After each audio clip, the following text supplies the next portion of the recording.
Hail Internet! It's the Dork Lords here. It's Theron and Matt. We are here to talk about a revisiting of the Fellowship of the Ring movie. We were actually requested to do this by several commenters, but including Justin Parker and Ani68. So we're gonna talk about Fellowship of the Ring as though, I don't know, we just saw it last night. Of course, we were remarking about this last night. It feels like it just came, well, not really, but 20 years? Oh my goodness. Yeah, I know. Theron is my best friend. He was the best man at my wedding. Yeah. Has a lot of Tolkien cred as well, in that you were the one that actually introduced me to the, at that time it was tapes, but the BBC audio version, which actually had Ian Holm as Frodo back in the... Oh, wow. In those. Yeah. Man, it's been more than 20 years since I've heard that, but I've got to go back and listen to that now. Rest in peace, Sir Ian Holm, by the way. But we'll talk more about Bilbo here as we go along. The commenters have requested this. I have no problem talking about one of my favorite movies of all time. Easy topic. Yeah. So we will certainly cover the Lord of the Rings trilogy. We'll start today with Fellowship of the Ring. If people seem to like this, then we'll go back and we can cover the Hobbit trilogy as well. I'm cool with that too. But okay. But so just let's take those 6 films for a second as a whole. Peter Jackson's Tolkien movies. This one, Fellowship of the Ring, my favorite of the 6.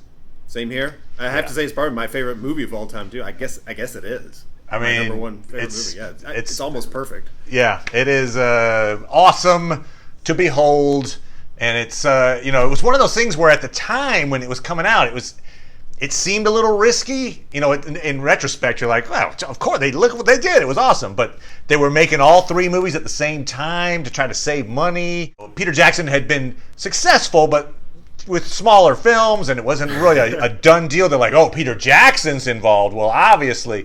Anyway, so it was like a little like, is this gonna be good? And then it was just fan-freaking-tastic. Yeah, you could tell they poured every bit of their effort and heart and soul into it. It just shows such craftsmanship and love in it. Yeah, I mean, we'll talk about things we love about it, but I'll throw one out right now since we're talking about it. The sets. I mean, the sets. Oh, yeah. Shire, Bree, Rivendell, Moria, Lothlorien, Isengard. I mean, they're all beautifully realized. There's not a dud in the bunch where you're like, we only had a day. Just go to the back of the set and like, oh, that wood paneling, that's the Rivendell, whatever, bar. Nope. They killed it on the sets. It was great.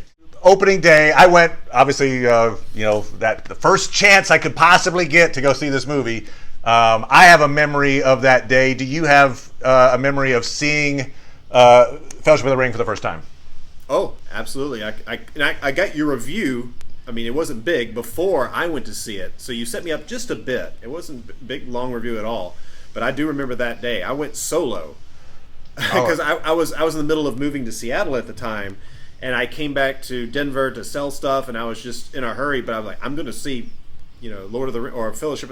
Everyone was calling it Lord of the Rings at the time, right, as opposed to Fellowship of the Ring.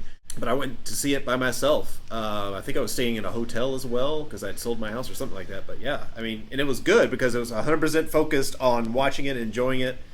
Yeah, and I was blown away by it. But it really took me another 2 or 3 to really just start to develop a huge love and appreciation, just an admiration for it. The more I watched, the more detail I saw, and just the more craftsmanship, the more, I mean, just even the cuts were just so perfectly done. I went with a couple of Tolkien nerd friends. We were at the big multiplex. And the thing I remember about it, other than obviously the movie just blew me away and I went back several times like you did, but that first day there was a protest outside the theater. Okay. And there were people dressed up as elves. And their verbiage was, I think, they were protesting the casting of Elijah Wood, and maybe this was a deal at the time. I don't remember this, but apparently, I don't know. I think the idea was he was an English actor, and Frodo should. I don't know, but some small set of people were upset that Elijah Wood was being cast as Frodo, and so what was great about it was they created this homemade banner. They'd done a good job at it. It was like black cloth, and it had a silver border. but the banner was all in Elvish, and so I mean, even me today, maybe I could read a word or two of Elvish if I were to look at that banner today, but certainly at the time, nerd. Certainly at the time, I had no idea what was on there, and I had to think I was probably one of the better, informed Tolkien fans there. So the idea was no one could read this banner, and so it made me laugh to think that, let's say that whoever that person was, he was like, yeah, I'm going to show them. I'm going to do a protest about Elijah Wood, and I'm going to make my protest in Elvish, and then no one with me will know what it means. But anyway, somebody was very upset about Elijah Wood. God, you never told me that story. That's funny. Yeah. So it was just, anyway. And I would like to think that in retrospect, after having seen the job that Elijah Wood did, perhaps, okay, I can throw away my Elvish protest sign. Thank goodness that social media is not a big thing. Yeah, good point. Yeah, so that's one of the things, I mean, Elijah Wood being one, but the casting is just phenomenal for this, the trilogy in general, but for this movie too. Yeah. When you have the two sirs, the two Ians, Ian Holm and Ian McKellen, sitting at a table having these scenes together, I mean, God, it's just, it's awesome. And then, I mean, there's no duds in the bunch. It's like the sets. Every casting makes perfect sense once you see the portrayal that's being done. It's we'll talk again.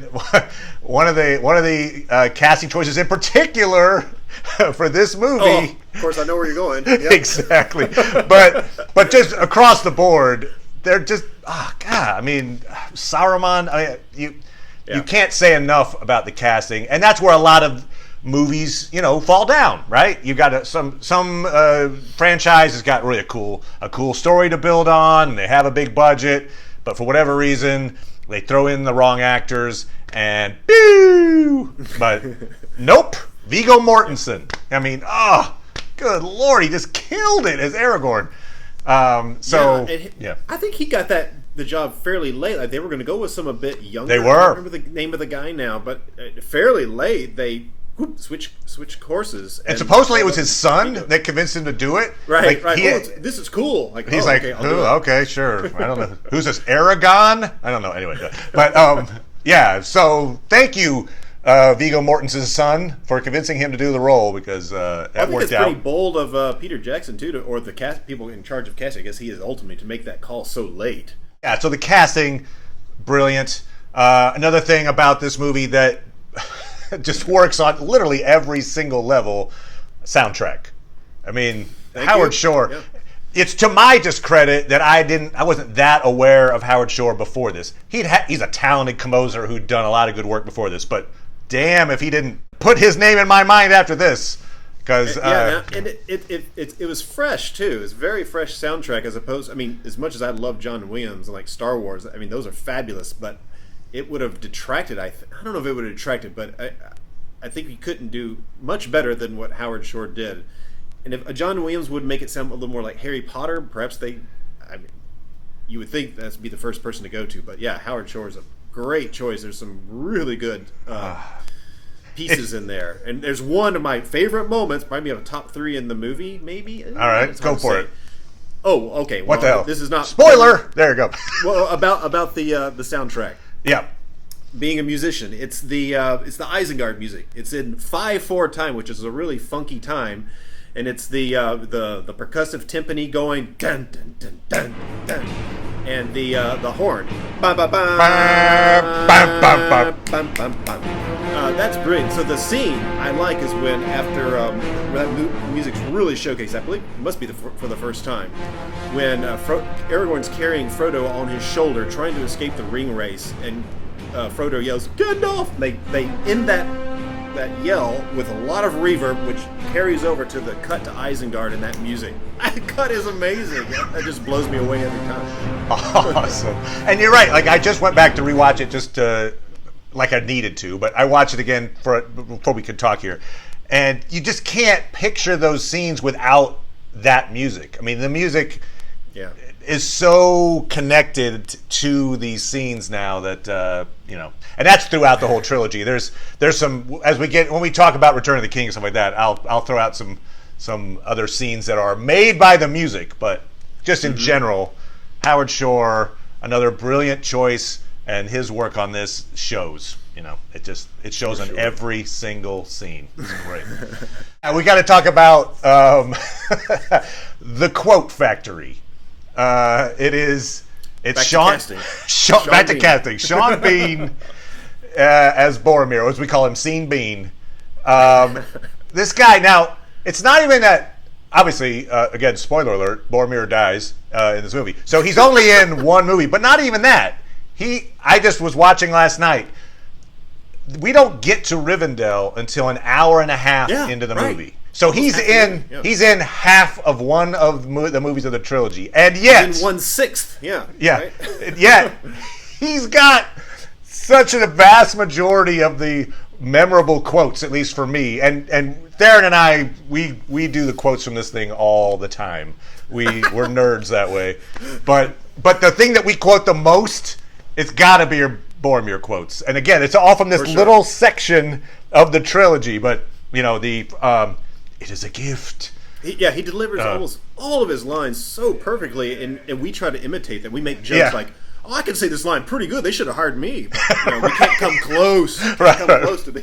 Right. He is, and this will sound silly, but I mean it with all affection. He is the best D&D actor of his generation. The guy takes these lines and he just turns them into fantasy gold. Like in any other hands, a line like "it is folly," you could just toss that line off. But the way he says it is folly. Like. And another one I just can't do it. It's when they realize that they've attracted the goblins towards them, and Boromir looks out. He gets the 2 arrows fired, almost taking his face off, and he just kind of casually, almost humorously, says, "They have a cave troll." The way he says that, that's brilliant. I think he doesn't say it.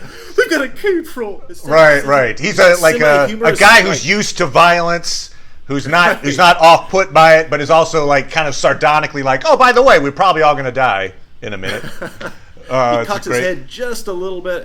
Fantastic. "This is no mine; it's a tomb." Or that's another great cut. If you watch when he says it's a tomb, notice the cuts that Peter Jackson does. He does 2 zoom-ins, but at different angles on Sean Bean. Really, really nice. "By the blood of our people, are your lands kept safe?" So they're just non-stop. They're non-stop.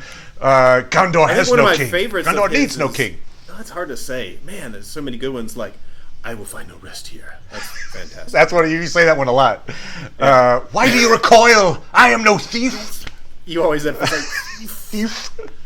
But yeah, it's great. After that scene, when Frodo puts the ring on, Boromir's like so heartfelt, screaming apology. "Frodo, I'm sorry."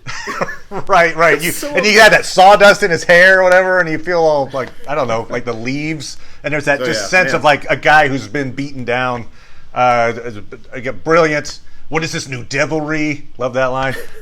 Anyway, he's got just a ton of awesome lines. And one of the things that was interesting, I saw an interview with Peter Jackson, and he said that in the Council of Elrond scene, so when he's got that big speech about, the very air you breathe is a poisonous fume. Apparently, Peter Jackson gave him those lines that day, the day of shooting. And so he actually had the script taped to his knee. So those scenes where he's like doing this, like he's actually taking in the script a little bit so he could do those lines. But hey, whatever works, because it worked. And it was brilliant, and he knocked it out of the park. And so, Boromir, gotta love it. Tip your cap. Tip your cap. Tip your cap to Boromir. Also, I think this is indicative of why what makes this film so good and is my favorite is the fact that the deleted scenes, because we're talking now about, when we're going to talk about any of these movies, we're going to be talking about the extended versions, just FYI. But the deleted scenes, I don't think are that crucial. I don't think there's like a huge vital scene that got taken out, as opposed to some of the other 2 movies. I can name and I will when we get there. Deleted scenes that I thought were pretty important. Here, there's the memorial to we see the memorial to Aragorn's mom. It's interesting, but not crucial. There's the Midgewater Marshes scene where they're like swatting at the bugs, and Aragorn's taking them through the swamps. Not crucial. We see the gift giving, or the extended scene in Lothlorien. There's a lot of that. That's true. I can see why they cut what they cut. Let's put it that way. I think the theatrical cut's brilliant. Of course, more is better when it's all right. So. There's like that more is better thing of like, yee, more stuff. My favorite, if I were to put like my favorite scene, maybe one of my favorite scenes of all time, but Moria. Yeah, is just Moria's fabulous. God bless. It's like it is the book. Like it just feels. You feel like you're in the book from the moment they step into Moria to the Balrog to the running out. Like it just the Balin's tomb.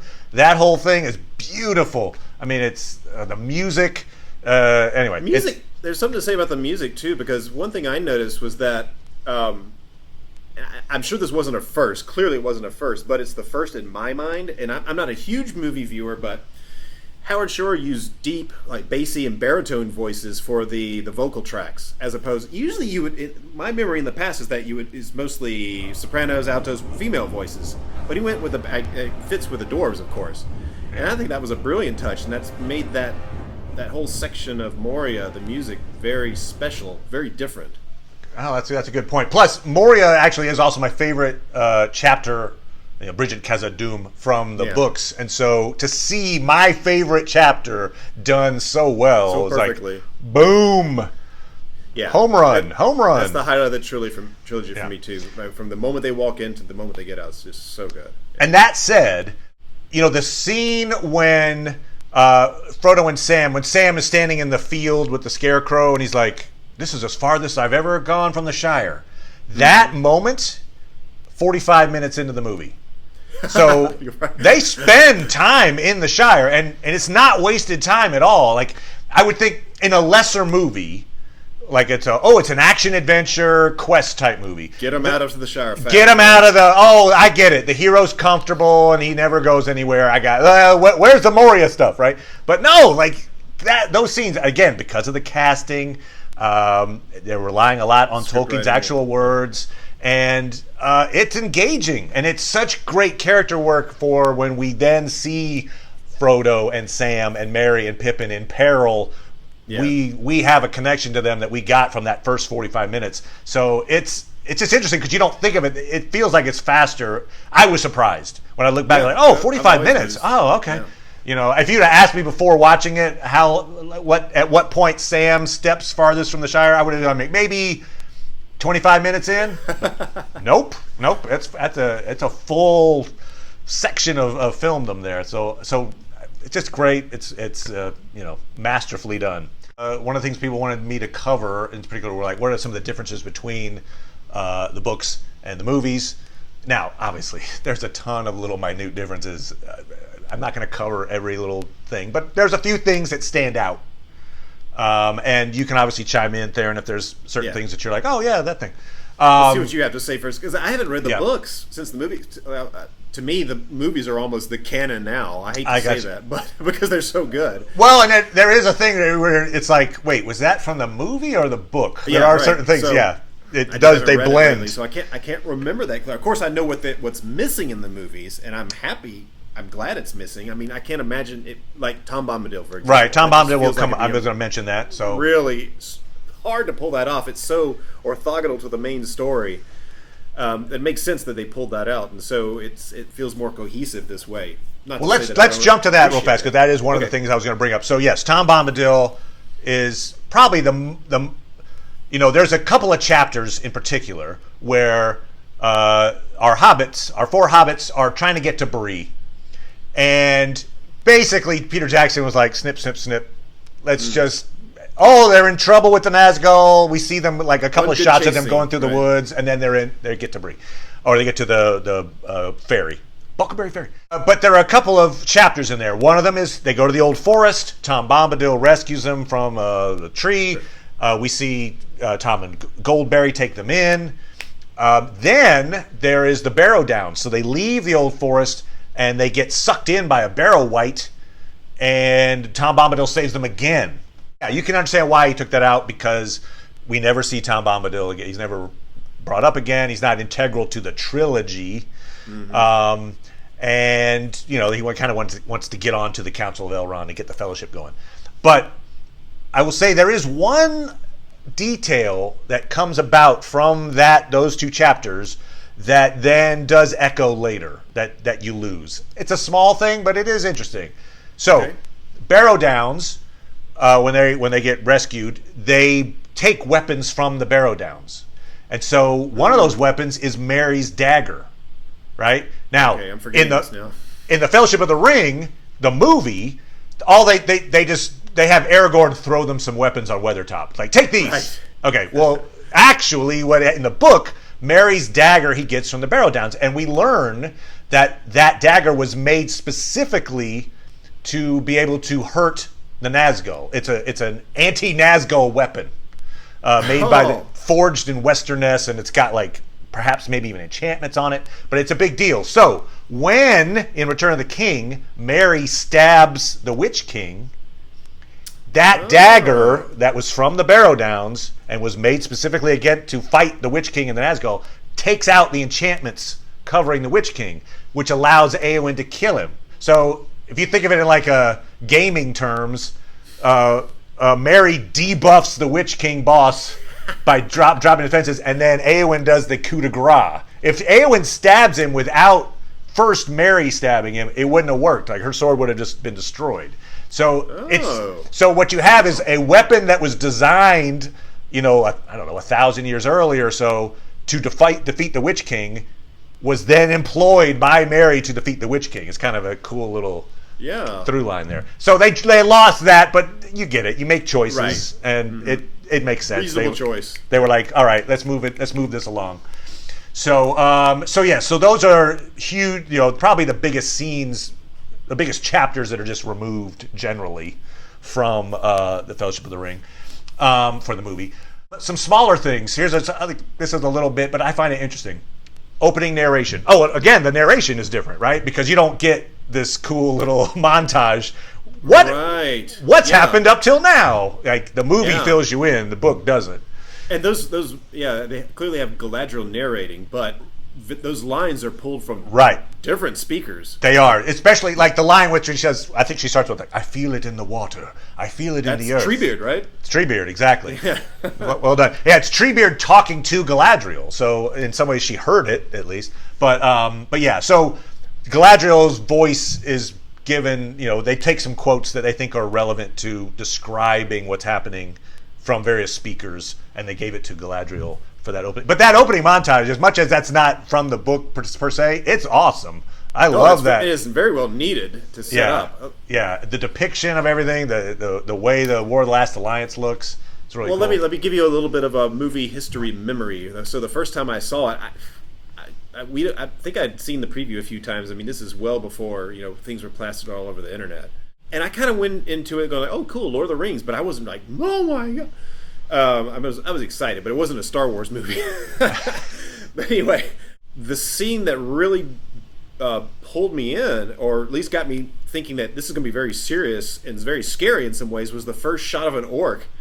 What is the narrator? But on the slopes of Mount Doom, they fought for the freedom of Middle Earth, and there's a cut to 2 orcs. First one was, that actually made me jump a bit. I'm like, oh my, because that's the first time I'd seen an orc in makeup, and it was a horrifying depiction of it. And so it made me it kind of scared me a bit, and it pulled me in deeper into the movie. Yeah, and that first battle scene is epic. I love the shot of Elrond, commanding the archers to fire, and then you see the wind pass over his hair. Yeah. You're like, oh, that's not just CGI. Like, there's a thing there. I don't know. It was cool. Right. I will say this.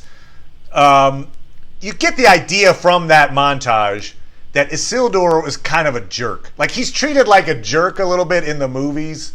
He's not really a jerk. In the books, he's a hero. He has a lot of heroic qualities. And I feel like they kind of turned him into a jerk a little bit so that they give Aragorn somewhere to go. I don't know. I don't really call, I don't know, unless you're using jerk a little freely. I don't a little freely, I suppose. It's like, for instance, there's the moment in the movie, which does not occur in the book, where he is standing in Mount Doom, and Aragorn's like, "Throw it into the fire!" And he's like, "No." And you're like, okay. And then there's a scene where he's being attacked at the battle of the disaster of the Gladden Fields when he eventually gets killed. And he's got this little smug, there's a look on his face. He does. I don't know. I know what you're talking about. It's a little, he looks a little jerkish there. I don't know. But I get it. It's just a human and weak humans, basically, like Elrond says. It's not it's not character assassination, but I'm just saying, that guy, there's a lot to him. And he, even in the moment, in the disaster of the Gladden Fields, he's on his way to Rivendell. Now, would he have actually given the ring to Elrond? That remains to be seen. But his intention in that moment was, this ring needs to go to Elrond. I need to get rid of it. And so he wasn't just like, me, blah, blah, blah, blah guy. Anyway, just saying. That's one. Okay, in that sense, I did not realize that, or I'd forgotten it. But if that's the case, that's similar to some other changes that Peter Jackson made to some characters to make the struggle with the ring more real. For example, Gandalf not touching the ring. I mean, in the book, he picks it up and checks it out and stuff, right? But in the movie, don't tempt me for them. So he doesn't even want to touch it. Yeah, which is very different. So in this case, they make it sound like, with Elrond in Mount Doom and Isildur saying no. Right. That's probably to emphasize that the same way they're emphasizing the evil of the ring with Gandalf not refusing to touch it. Another difference regarding Isildur is Isildur in the books has a brother, Anarion. And Anarion was killed in the Battle of the Last Alliance. I think he was killed a little earlier in the siege. But anyway, he was killed. Basically, Peter Jackson's like, I think this is one too many names to think about, so I'm just going to cut the brother out. But for instance, the Argonath, when we see those, the statues in the movie, it's pretty clear that the statues are of Elendil and Isildur. In the books, it's the two brothers. It's Anarion and Isildur. Again, I can see why Peter Jackson cut him out, but there's probably an interesting tie-in. The two cities that were set up. So Osgiliath was the capital back in the day, and then on each side of Osgiliath, you've got Minas Anor and Minas Ithil. So Minas Anor was named for Anarion, and that's what then becomes Minas Tirith. And then Minas Ithil gets taken over, becomes Minas Morgul, but that was named for Isildur. So anyway, it's just kind of interesting that a lot of action happens in Minas Tirith. It might have been fun to know the background of that city was actually named or originated by Isildur's brother. But again, you can see why, just for time's sake, they're like, all right, let's focus on Isildur, his failings, and how Aragorn can kind of right the ship through that lineage. Well, you made me think. I mean, along the track of like how the characters are treated differently. You mentioned Isildur. I mentioned Gandalf. Aragorn's another one, I think. Now, correct me if I'm wrong, but Aragorn to me seems more of a reluctant hero or a fearful hero early on, especially after the Fellowship, the Council of Elrond. Right. He seems to be legitimately afraid of like taking up the mantle after Gandalf leaves. I don't think I don't get that feel in the book. At least I don't remember it.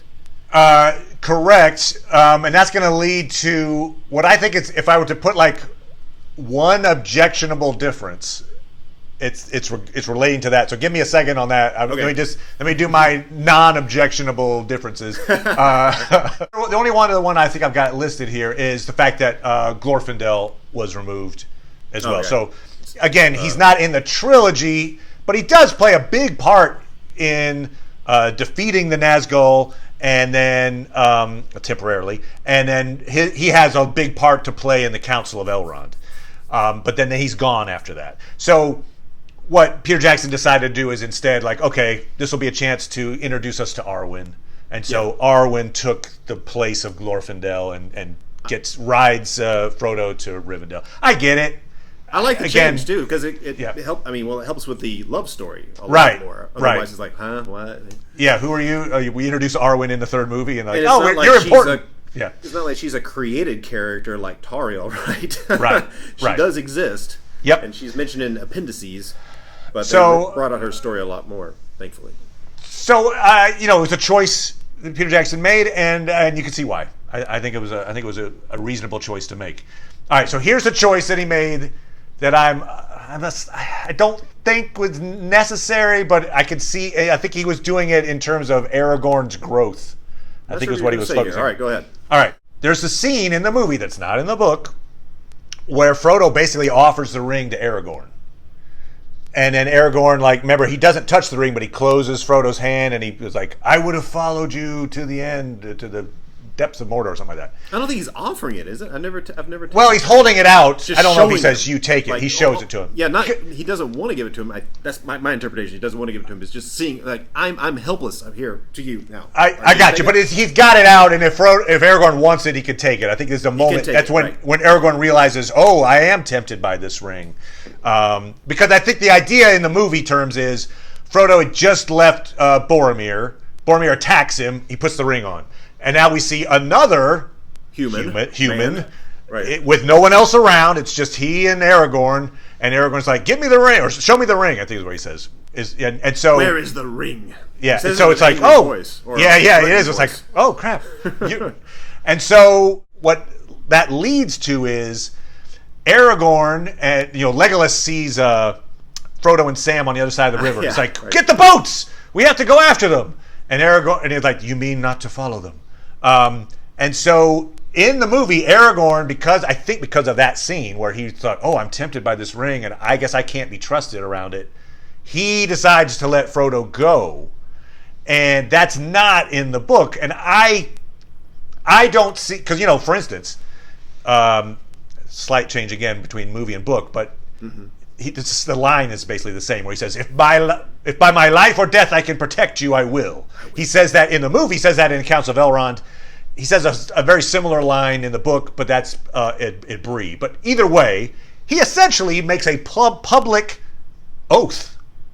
If I can protect you I can lay down my life to protect you, I'll do it. And we know oaths are very important in Tolkien's world. You got the oath breakers. You've got the Sons of Fëanor making their oaths in the Silmarillion. Anyway, so was it an official oath? Maybe not, but it is he makes a public declaration. If my life or death I can protect you, I will. And here's this moment where he had sworn to protect Frodo, and he's making a conscious choice to let him go, thinking, you know what, it's probably better. He's better off without me. I don't think Aragorn does that. I don't see that his character consciously letting him go. In the book, he's so distracted by this battle happening and stuff that Frodo slips away. Yeah. And they decide, oh, who do we go after? Oh, crap, we don't know where Frodo went, but we have this trail on Merry and Pippin. Let's go after Merry and Pippin. But, I disagree with the choice to have Aragorn make a conscious decision not to stay with Frodo, to break the fellowship, essentially, in that moment. That's a me thing. I get the objection. I like it. I like the change. I think it works well. Just because he's a man, he's not perfect. He's weak at times, and and he still has two movies to. That he made he's consciously going against a vow. That is serious. I didn't really catch that, but you're right about that. But if he rationalized it as, I'm a little too dangerous, I'm too tempted, so what a great opportunity to escape. And I can't abandon my friends anyway, so here's my choice. Like, I'm protecting him by not being with him, essentially. But as a practical matter, it's, good luck, Frodo! I hope you get your way. Here's this guy who hasn't been outside the Shire that much, and he's like, yeah, you can get to Mordor. Go get him. It works. It works out, so that's good. And it works. Another small difference, it's again, it makes sense. You can see why Peter Jackson made this change, is that whole fight scene that's happening where Boromir dies. Boromir doesn't actually die until the Two Towers, but it's because that scene is taking place and it kind of cuts off in the middle of it. So for the purposes of making that scene look whole, Peter Jackson's like, let's just put this all in one movie. For sure. Which makes sense. Yeah, absolutely. But yeah, those are just the whatever, the little actually in the book, but as I say, I have nothing but superlatives to say about this movie. It's actually very difficult to come up with negatives about it, just because it's just so good on so many levels. It works. Just in preparation for this, I didn't think about what do I like least, and if you ask me now, gosh. Yeah, I mean, if you have to think about it, that's there's a continuity problem. It's not a huge deal, but it's the goop seeping out of Frodo's eyes while Arwen is trying to spirit him off to Rivendell, and the ring racer chasing him. Oh yeah, Right. okay, that's interesting. I hadn't noticed that actually. Yeah, notice that? Well, look, yeah. So before he doesn't have it, then he's got his eyes are all whacked out while he's on the horse, but he doesn't have it later on. Small problem, not a big deal. Well, when Sam is being rescued from the river, it feels like he's at the bottom of an ocean or a well all of a sudden, when actually the river seems like it's not that high. Again, I'm good with it. I'm fine with it. But, yeah, just the attention to detail. This thing took years to make. You can see the craftsmanship on display. All the costume pieces, everything that was handmade. They designed the Shire. I think for the first movie, it was set pieces, but they looked so good, and New Zealand wanted them to be permanent. So in order to come back to film for the Hobbit movies, I guess they got permission, but only if they built more permanent structures, so that New Zealand could do a tourism thing afterward. Awesome. But that's how awesome they looked. The movie got into the right hands. That's what was great about it. It went to loving hands that just crafted this brilliant tribute to the books. And Fellowship of the Ring, again, my favorite of the trilogy. Clearly, the Morias both our favorites. What's your favorite scene or favorite moment? A small moment. You have one or two or three? In Moria, the scene on the bridge, Gandalf versus the Balrog, beautiful. I also love Balin's Tomb, the music there, where it's like that haunting, like it just kind of comes in little waves as he's reading the journal. Like that whole bit, the imagery it evokes, and that shaft of light that comes down and strikes Balin's Tomb, that all works beautifully to me. There's zero wrong with it. Yeah. Put it that way. What about you? Well, the music, like when they first go into the Great Hall, behold the great realm, dwarf city of... Oh, yeah, Dwaradelf. Ba, ba, ba, ba, ba, ba, ba. You can risk a little more light or something like that, Yeah, risk a little more. That is just... Oh, that gives me goosebumps. Maybe my favorite... I don't know. Maybe my favorite line in there. Just because it's so tense. This is where I see the fear on Aragorn's face. And I love how in command Gandalf is when they're fleeing the Balrog. And the rest of the party has run and realize that they're at these broken bridges, right? And then Gandalf catches up, and Aragorn says, "Gandalf," and he really looks afraid. And Gandalf says, "Lead them on, Aragorn. The bridge is near." And then the shot to the bridge with the music. It's the bassy baritone. Oh, that gives me goosebumps too. I love that shot. That's so brilliant. Well, that's cool too. You do see these moments when even Gandalf has moments where he looks scared. That are like, "Is it safe?" Like that bit when in the beginning when he's like, right. Like he looks like his eyes are just like he's like, he's weirded out too. And you see, it's kind of fun to see these authority figures, out of control a little bit. Yeah, so that brings that sense of like, oh god, that danger. Like that scene when they're, the Horn of Gondor, Boromir. And like that's one of my top three. I love that scene. Yeah, that shot, that scene of Legolas just picking dudes off, standing still in the middle of this, sparsely treed forest, and he's just one by one just tagging dudes. Like that is a pretty cool scene. You made me think of something really funny. So that line, the Horn of Gondor, the way he says Gondor, awesome.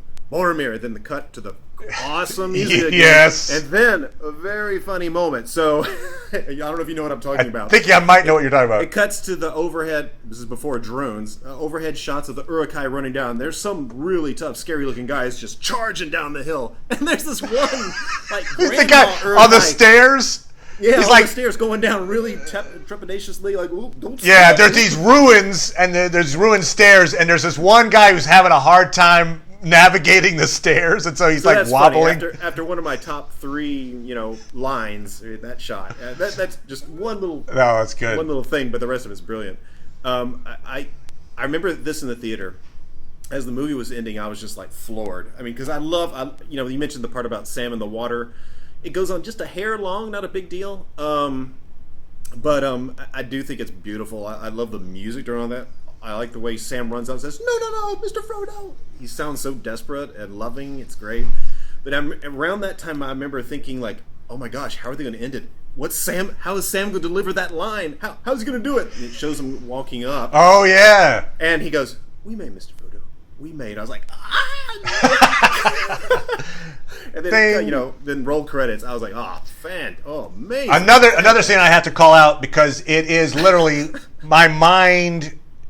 When I read the passage in the book, it's exactly the way I pictured it in my brain, and it is the scene when they get off the road because the rider's coming. Same and they're here, sitting under the roots, right. and then the rider looks down, and like that whole whoo, just beautiful. Interesting thing about that scene, it looks very similar to the cartoon version. Yes, the animated version, it's framed. The Ralph Bakshi version. There are similarities for sure. It was framed similarly in the animated version. But yeah, even the Nazgul look great. I mean, like the armor they've got, those gauntlets, the boots, and the way they're rendered as ghosts, the tall crowns. That's really neat.